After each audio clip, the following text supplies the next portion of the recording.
Hi all. അപ്പോൾ നമ്മൾ കഴിഞ്ഞ വീഡിയോയിൽ എന്താ നോക്കിയത്? റിസ്ക് മാനേജ്മെൻറ്റ് പ്രോസസ്സിൽ എന്താണെന്ന് പറഞ്ഞു. അതുപോലെ തന്നെ റിസ്ക് മാനേജ്മെൻറ്റ് പ്രോസസ്സിലെ ഫസ്റ്റ് പ്രോസസ്സായിട്ടുള്ള റിസ്ക് ഐഡൻറ്റിഫിക്കേഷനെ കുറിച്ച് ഇൻ ഡീറ്റെയിൽ ആയിട്ട് തന്നെ നമ്മൾ നോക്കിയിട്ടുണ്ട്. എങ്ങനെയൊക്കെ നമുക്ക് ഐഡൻറ്റിഫൈ ചെയ്യാം, അതിൻ്റെ ടെക്നിക്സ് എന്താണ്, കാര്യങ്ങളൊക്കെ നോക്കിയില്ലേ. നമ്മൾ റിസ്കിനെ ഐഡൻറ്റിഫൈ ചെയ്ത് വെച്ചേക്കുക. ഇനി നമുക്ക് എന്ത് ചെയ്യണം? ഈ ഐഡൻറ്റിഫൈ ചെയ്ത് വെച്ചതുകൊണ്ട് മാത്രം കാര്യമുണ്ടോ? വേണ്ട. അടുത്ത സ്റ്റെപ്പുകളിൽ പോയിട്ട് അല്ലെ അടുത്ത പ്രോസസ്സിൽ പോയിട്ട് ഓരോ പ്രോസസ്സായിട്ട് കംപ്ലീറ്റ് ചെയ്ത് നമുക്ക് റിസ്കിനെ മാനേജ് ചെയ്യണം. അപ്പോൾ നമുക്ക് അടുത്ത പ്രോസസ്സിലേക്ക് പോയാലോ? അതാണ് സെക്കൻഡ് പ്രോസസ്സാണ് റിസ്ക് അസസ്മെൻ്റ് എന്ന് പറയും. ഓക്കെ, നമ്മൾ റിസ്കിനെ ഇനി അസസ് ചെയ്യാൻ വേണ്ടി പോവാം. എന്താ അസസ് ചെയ്യുക എന്ന് പറഞ്ഞാൽ നമുക്ക് നോക്കാം. എന്താ ഇവിടെ എഴുതിയേക്കുന്നതെന്ന് നോക്കാം. എന്താണ് അതിൻ്റെ കോൺസെപ്റ്റ് വരുന്നതെന്ന് പറഞ്ഞുതരാം. ഓക്കെ, സ്റ്റാർട്ട് ചെയ്യാം. Risk assessment is the process. ഞാൻ പറഞ്ഞു ഒരു പ്രോസസ്സാണ്. നമ്മൾ എത്രാമത്തെ പ്രോസസ്സാണ്? സ്റ്റെപ്പ് 2, സെക്കൻഡ് പ്രോസസ്സാണ്. Of analysing and quantifying identified risk from 3 perspectives. ഇവിടെ നമ്മൾ ഐഡൻറ്റിഫൈ ചെയ്ത് വെച്ചേക്കുന്ന റിസ്ക്കുകളെ അനലൈസ് ചെയ്യാൻ വേണ്ടി പോവാണ്. എടുത്ത് വെച്ച് നോക്കാൻ വേണ്ടി പോവുക. ഇനി കീറി മുറിച്ച് നോക്കുക എന്നൊക്കെ പറയില്ലേ, എടുത്ത് നോക്കാൻ വേണ്ടി പോവുക. ഈ റിസ്ക് എങ്ങനെയൊക്കെ ഉണ്ട്, എന്തൊക്കെയാണ് എന്നുള്ള രീതിക്ക് ക്വാണ്ടിഫൈ ചെയ്യണം. അതേപോലെ ഈ റിസ്ക് സംഭവിക്കും ഇല്ലേ, റിസ്ക്കുകൾ ഉണ്ട് എന്ന് നമുക്കറിയാം. അതിനെന്ത് ചെയ്യണം? ക്വാണ്ടിഫൈ ചെയ്യണം. ഈ റിസ്ക് സംഭവിച്ചാൽ നമുക്ക് ലോസ് ഉണ്ടാവുമോ, എത്രത്തോളം ലോസ് ഉണ്ടാവും, അല്ലെങ്കിൽ നമ്മൾ ഒബ്ജക്റ്റീവിൽ നിന്നും എത്ര വേരി ചെയ്യും, അങ്ങനത്തെ കാര്യങ്ങളൊക്കെ എന്ത് ചെയ്യണം? ക്വാണ്ടിഫൈ ചെയ്യണം, ന്യൂമറിക്കലി ആക്കണം. നമ്മൾ അങ്ങനെയൊന്നും ആക്കിയിട്ടില്ലല്ലോ, ഐഡൻറ്റിഫൈ ചെയ്ത് വെച്ചിട്ടല്ലേ ഉള്ളൂ അവിടെ. അപ്പോൾ അതാണ് ഈ റിസ്ക് അസസ്മെൻറ്റ് കൊണ്ട് ഉദ്ദേശിക്കുന്നത്. അതെങ്ങനെ ചെയ്യണമെന്ന് പറഞ്ഞാൽ 3 പെർസ്പെക്റ്റീവിൽ നോക്കണം. ഏതൊക്കെയാണ് പെർസ്പെക്റ്റീവ്? നമുക്ക് നോക്കാം. First one, the likelihood of the risk occurring. എന്താ പറഞ്ഞേക്കുന്ന? കുറച്ച് റിസ്ക്കുകൾ ഐഡൻറ്റിഫൈ ചെയ്തു. ഈ റിസ്ക് നടക്കോ ഇല്ലെന്ന് നോക്കണ്ടേടാ, അല്ല നടക്കാനുള്ള സാധ്യത എത്രയാണെന്ന് നോക്കണ്ടേ. ഇപ്പം ചില റിസ്ക്കുകൾ നടക്കാനുള്ള പോസിബിലിറ്റി ഭയങ്കര കൂടുതലായിരിക്കാം. ഓക്കെ, ഇപ്പോൾ എക്സാമ്പിൾ പറയുവാണ്, ഒരു തീപിടുത്തം നടക്കാനുള്ള സാധ്യത നമ്മൾ കണ്ടുപിടിച്ചു. കാരണം എന്താ? നമ്മുടെ വയറിങ് പ്രോപ്പർ അല്ല, അവിടെ ഷോർട്ട് സർക്യൂട്ട് കാര്യങ്ങളൊക്കെ കണ്ടതുകൊണ്ടാണ്. അപ്പോൾ നടക്കാനുള്ള പോസിബിലിറ്റി കൂടുതലാണ്. അതുപോലെ ചിലത് ചെറിയ പോസിബിലിറ്റി ഉണ്ടാവുള്ളൂ, നടക്കണമെന്നില്ല. അപ്പോൾ അത് നടക്കാനുള്ള പോസിബിലിറ്റി ഏറ്റവും കൂടുതൽ നോക്കുക. ലൈക്ലിഹുഡ്, എത്രത്തോളം സാധ്യതയുണ്ട് നടക്കാനായിട്ട്, അത് ഫസ്റ്റ് നോക്കണം. എന്നാലല്ലേ നമുക്ക് പ്രോപ്പർലി അതിനെ അസസ് ചെയ്യാൻ വേണ്ടി പറ്റുള്ളൂ, അല്ലെങ്കിൽ ക്വാണ്ടിഫൈ ചെയ്യാൻ വേണ്ടി പറ്റുള്ളൂ. ഓക്കെ, അതുപോലെ സെക്കൻഡ് വൺ ആണ് the potential impact or the relative significance of the event if does occur. എന്താ പറഞ്ഞേക്കുന്ന? ഇങ്ങനെ ഒരു റിസ്ക് സംഭവിച്ചാൽ നമുക്ക് എത്രത്തോളം ബിസിനസ്സിനെ ഇമ്പാക്റ്റ് ചെയ്യും, അല്ലെങ്കിൽ എത്രത്തോളം റിലേറ്റീവാണ് കമ്പനിയുമായിട്ട്.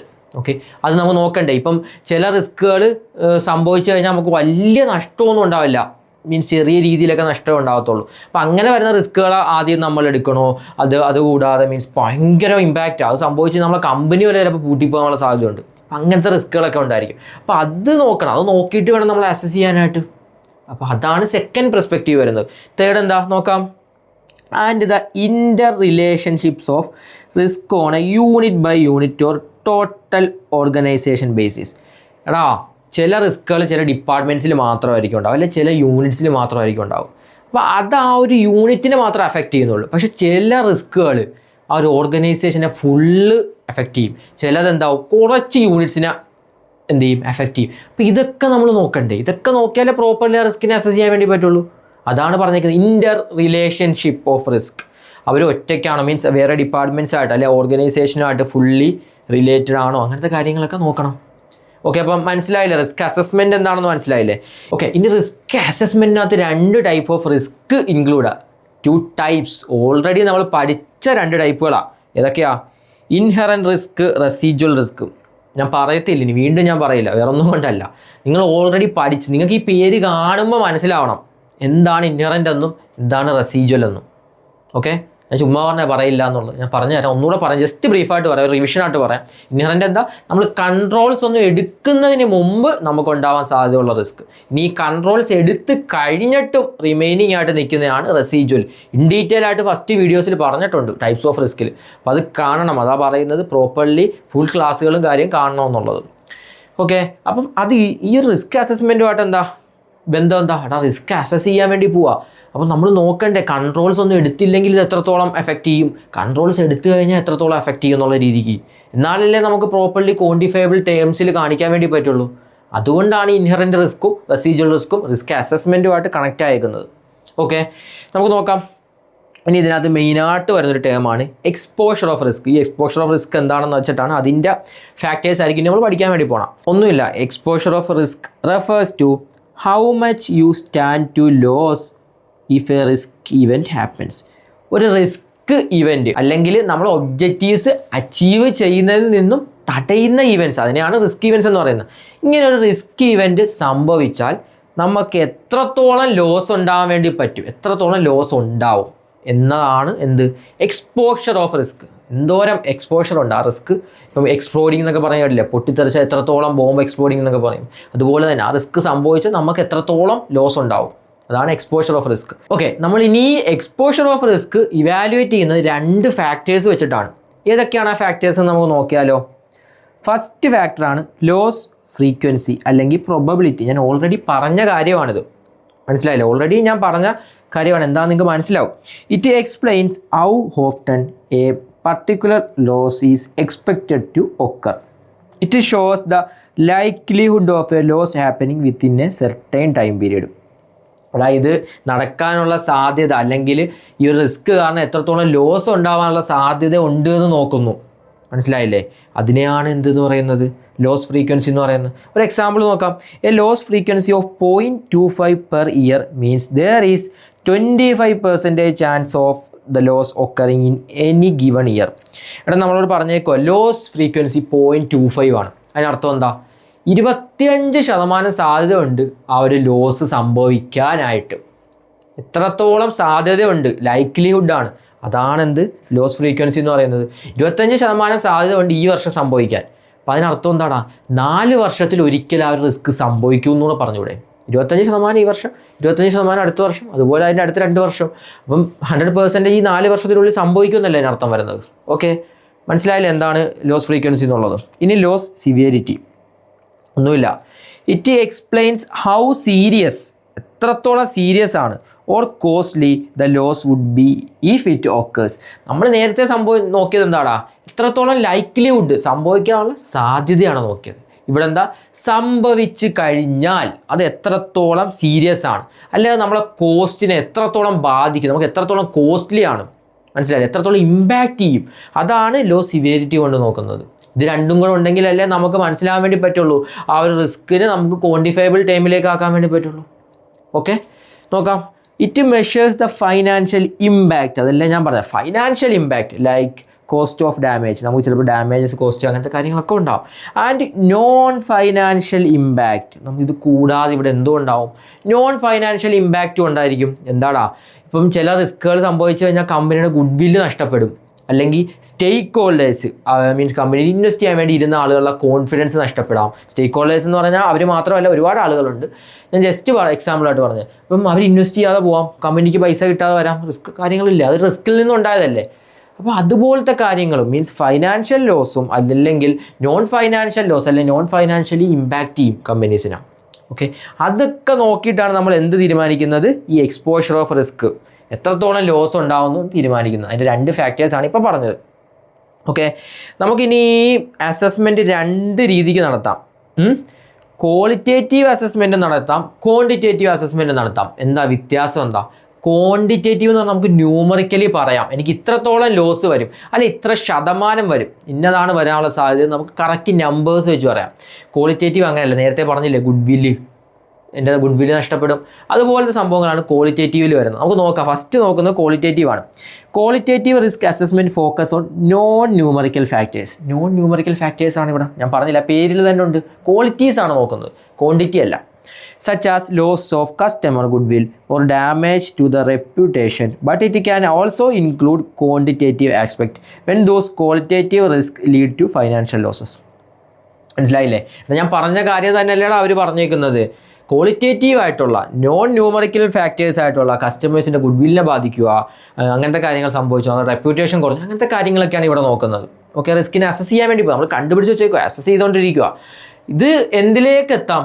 ക്വാണ്ടിറ്റേറ്റീവിലേക്ക് എത്താം, അല്ലെങ്കിൽ ഫൈനാൻഷ്യൽ ഇമ്പാക്റ്റിലേക്ക് എത്തിക്കാം. കാരണം എന്താടാ, ഈ നിങ്ങൾ ആലോചിച്ച് ഒരു എക്സാമ്പിൾ പറയാം. ഒരു ഗുഡ് വില്ല് കുറഞ്ഞു പോയി കമ്പനിയുടെ. ഗുഡ് വില്ല് കുറഞ്ഞു പോയി കഴിയുമ്പോൾ കമ്പനിയുടെ ബിസിനസ് വാല്യൂ മൊത്തത്തിൽ പോവും. കമ്പനിക്ക് ഫൈനാൻഷ്യൽ റിസ്ക് ഉണ്ടാവാനുള്ള സാധ്യതയുണ്ട്. കാരണം എന്താ, ഷെയർസ് പുതിയത് ഇഷ്യൂ ചെയ്ത് ആരും വാങ്ങാതെ വരും. കമ്പനിക്ക് ഗുഡ് വില്ലില്ല.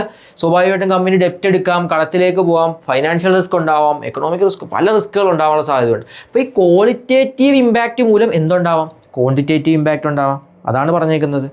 ഓക്കെ, നമുക്കിനി ഈ ക്വാളിറ്റേറ്റീവ് റിസ്ക് ടൂളിനകത്ത് ഏറ്റവും ഇമ്പോർട്ടൻ്റ് ആയിട്ട് വരുന്ന റിസ്ക് ടൂളാണ് റിസ്ക് മാപ്പ് എന്നുള്ളത്. ഞാൻ ആ എഴുതിയേക്കുന്ന അവിടെ നിൽക്കട്ടെ. ഈ ഒരു ഇമേജ് വെച്ചിട്ട്, ഈ ഒരു ഗ്രാഫ് വെച്ചിട്ട് ആദ്യം പറഞ്ഞു തരാം. അതിന് ശേഷം നമുക്ക് എഴുതിയേക്കുന്നത് എന്താണെന്ന് നോക്കാം. Risk map. ഈ കൊടുത്തേക്കുന്ന കുറച്ച് റിസ്കുകളാണ്. A, B, C, D, F, E, F എല്ലാം ഉണ്ട്. ഓക്കെ, ഇ ഇല്ല, സോറി, എഫ് കിടക്കുന്നത്. ഓക്കെ, നമ്മൾ ജസ്റ്റ് റാൻഡമലി പേര് കൊടുത്തതാണ്. അതുപോലെ തന്നെ പ്രോബബിലിറ്റി ആയി കൊടുത്തേക്കുന്നത് 1, 2, 3, 4, 5 ഇവിടെ ഉണ്ടെന്ന് നിങ്ങൾ അസ്യൂം ചെയ്തോ. കൊടുത്തപ്പോൾ ചെറിയ മിസ്റ്റേക്ക് പറ്റിയതാണ്. 6, 8 എത്രത്തോളം സംഭവിക്കാനുള്ള സാധ്യതയുണ്ട്. നമ്മൾ നേരത്തെ പഠിച്ച ഫസ്റ്റ് ഫാക്ടറായിരുന്നു ലൈക്ലിഹുഡ് അല്ലെങ്കിൽ പ്രോബബിലിറ്റി എന്നുള്ളത്. ഓക്കെ, എത്രത്തോളം പ്രോബബിലിറ്റി ഉണ്ട്, സംഭവിക്കാനുള്ള ചാൻസ് ഉണ്ട്. ഇനി സൈഡിൽ എന്താ കൊടുത്തേക്കുന്ന, ഇമ്പാക്റ്റ് ആണ് കൊടുത്തേക്കുന്നത്. സൈഡിൽ ഇമ്പാക്റ്റ് സംഭവിച്ചു കഴിഞ്ഞാൽ എത്രത്തോളം ഇമ്പാക്റ്റ് ചെയ്യും. 1 out of 8 അല്ലെങ്കിൽ 2 out of 8 എത്രത്തോളം ഇമ്പാക്റ്റ് ആണ്. ഭയങ്കരമായിട്ട് ഇമ്പാക്റ്റ് ചെയ്യുന്നത് 8 കൊടുക്കും. ഒട്ടും ഇമ്പാക്റ്റ് ചെയ്യാത്ത, തീരെ കുറവാണ് 2 കൊടുക്കും. അതേപോലെ പ്രോബബിലിറ്റി തീരെ ചാൻസ് കുറവാണ് 1 കൊടുക്കും. നല്ല ചാൻസ് ഉണ്ടെങ്കിൽ 8 കൊടുക്കും. ഓക്കെ, അങ്ങനെയാണ് നമ്മൾ നോക്കുന്നത്. നമുക്ക് നോക്കാം ഈ ഒരു എക്സാമ്പിൾ പ്രകാരം ഏത് റിസ്ക് ആണ് ഏറ്റവും ആദ്യം നമുക്ക് എടുക്കേണ്ട, അല്ലെങ്കിൽ ഏറ്റവും റിസ്കിയർ ആയിട്ടുള്ള റിസ്ക് ഏതാ. റിസ്കിയർ ആയിട്ടുള്ള റിസ്ക് എഫ് ആണ്. കാരണം എന്താ, എഫ് എന്ന് പറയാനുള്ള കാരണം എന്താ, എഫിൻ്റെ പ്രോബബിലിറ്റി നോക്കിയാൽ നിങ്ങൾ, എഫിൻ്റെ പ്രോബബിലിറ്റി നോക്കിയേ, എഫിൻ്റെ പ്രോബബിലിറ്റി 8 ആണ്. എഫ് സംഭവിക്കാനുള്ള ചാൻസ് ഭയങ്കര കൂടുതലാണ്. ഓക്കെ, എഫ് സംഭവിക്കാനുള്ള ചാൻസ് ഭയങ്കര കൂടുതലാണ് പ്രോബബിലിറ്റി. അതുപോലെ തന്നെ സംഭവിച്ചാലുള്ള ഇമ്പാക്റ്റാ അതും കൂടുതലാണ്. അപ്പോൾ സംഭവിക്കുകയും ചെയ്യും, സംഭവിച്ചു കഴിഞ്ഞാൽ ഭയങ്കര നഷ്ടം ഉണ്ടാവും. എടാ, അപ്പോൾ ഏറ്റവും റിസ്കിയർ ഏതാടാ, ഈ എഫ് ആണ്. എഫ് ആണ് ഏറ്റവും റിസ്കിയർ. അത് കഴിഞ്ഞാൽ ഏതാ, ഡി വരും. കാരണം എന്താ, ഡിക്ക് അതിനെക്കാട്ടിലും കുറവാണ് പ്രോബബിലിറ്റി, അതുപോലെ ഇമ്പാക്റ്റും കുറവാണ്. അപ്പോൾ ഈ ഇമ്പാക്റ്റും പ്രോബബിലിറ്റിയും വെച്ചിട്ട് നമ്മൾ എന്ത് ചെയ്തേക്കുക, റിസ്കിനെ റാങ്ക് ചെയ്യുക, അല്ലെങ്കിൽ റിസ്കിനെ മാപ്പ് ചെയ്തേക്കുവാണ്. ഇതിനെയാണ് എന്ത് പറയുന്നത്, റിസ്ക് മാപ്പ്. ഇതൊരു ക്വാളിറ്റേറ്റീവ് ടൂളാണ്. നമ്മളിവിടെ ന്യൂമറിക്കലി പറയുന്നുണ്ടോ ഈ ഒരു എഫിന് ഇത്ര നഷ്ടം ഉണ്ടാവുമെന്ന്? ഇല്ല, നമ്മളൊരു ഗ്രാഫ് വെച്ചിട്ട് ക്വാളിറ്റി വെച്ചിട്ടാണ് ചെക്ക് ചെയ്തേക്കുന്നത്. മനസ്സിലായില്ലേ? അതുകൊണ്ടാണ് ക്വാളിറ്റേറ്റീവ് ടൂൾ. ഇതിനെക്കുറിച്ച് തന്നെ ഇൻ ഡീറ്റെയിൽ ആയിട്ടാണ് ഈ പാരഗ്രാഫിൽ എഴുതി വെച്ചേക്കുന്നത്. നമുക്ക് വായിച്ചു നോക്കാം. A risk map, also called A risk heat map, is a visual represent. A risk map, also called a risk heat map, is a visual depiction of relative risk. ഒന്നുമില്ലടാ, ഒരു graphically visually represent ചെയ്തേക്കുന്ന relative റിസ്കുകൾ തമ്മിൽ graphically represent ചെയ്തേക്കുന്ന ഒരു മാപ്പ്, അല്ലെങ്കിൽ ഒരു ഗ്രാഫിനെയാണ് നമ്മൾ എന്ത് പറയുന്നത്, റിസ്ക് ഹീറ്റ് മാപ്പ് എന്ന് അല്ലെങ്കിൽ റിസ്ക് മാപ്പ് എന്ന് പറയുന്നത്. The probability of each identified risk happening is plotted on the scale of 1 to 8 along to the x axis and the estimated monetary impact loss is plotted on the scale of 1 to 8 along the y axis. ഒന്നുമില്ല, impact നമ്മൾ y ആക്സിസിലും X ആക്സിസിൽ എന്താ കൊടുത്തേക്കുന്നത്, probability. ഇതിനെ 1 to 8 scale ചെയ്തേക്കുവാണ്. 8 എന്ന് പറഞ്ഞാൽ higher risk, അല്ലെ higher probability, അല്ലെ ഹയർ ഇമ്പാക്റ്റ്. അതേപോലെ ഇവിടെ 1 എന്ന് പറഞ്ഞാൽ പ്രോബബിലിറ്റി കുറവാണ്, അതുപോലെ ഇമ്പാക്റ്റും കുറവാണ്. ഓക്കെ, അത് വെച്ചിട്ട് നമ്മൾ എന്ത് ചെയ്യുവാണ്, റാങ്ക് ചെയ്യാൻ വേണ്ടി പോവാം. This risk map shows which risk have high probability and high potential and which risk have low probability and low potential. നമ്മളിപ്പോൾ കണ്ടില്ലേ, ഇവിടെ ഏതായിരുന്നു, എഫിനാണ് ഹൈ പ്രോബബിലിറ്റിയും ഹൈ ഇമ്പാക്റ്റും വരുന്നത്. അതുപോലെ ബിക്കാണ് ഏറ്റവും കുറവ് പ്രോബബിലിറ്റിയും ഏറ്റവും കുറവ് ഇമ്പാക്റ്റും ഉള്ളത്. നമുക്ക് റിസ്കിനെ നമുക്ക് മനസ്സിലാക്കാൻ വേണ്ടി പറ്റും, ഏതാണ് കൂടുതൽ നമുക്ക് പ്രശ്നം ഉണ്ടാക്കുന്നതെന്നൊക്കെ ഈസിലി ഐഡൻറ്റിഫൈ ചെയ്യാൻ വേണ്ടി പറ്റും. ഓക്കെ, നമുക്കിനി ക്വാണ്ടിറ്റേറ്റീവ് റിസ്ക് അസസ്മെൻറ്റ് ടൂളുകളുണ്ട്, കുറച്ചുണ്ട്. അത് നമുക്ക് ഒരു കാര്യം ചെയ്യാം, അടുത്ത വീഡിയോയിൽ ചെയ്യാം. നെക്സ്റ്റ് വീഡിയോ ആയിട്ട് സ്പ്ലിറ്റ് ചെയ്യാം. ലെങ്ത് കൂടിക്കഴിഞ്ഞാൽ, തിയറി ടോപ്പിക്സ് ആണ്, ലെങ്ത് കൂടിക്കഴിഞ്ഞാൽ നിങ്ങൾക്ക് മടുപ്പ് തോന്നും. അതുകൊണ്ട് നമുക്ക് കട്ട് ചെയ്ത് അടുത്ത വീഡിയോയിൽ ക്വാണ്ടിറ്റേറ്റീവ് റിസ്ക് അസസ്മെൻറ്റ് ടൂൾസ് നമുക്ക് അടുത്ത വീഡിയോയിൽ കാണാം. ഓക്കെ അല്ലേ? നമുക്കത് അടുത്ത വീഡിയോയിൽ കാണാം. Okay, by.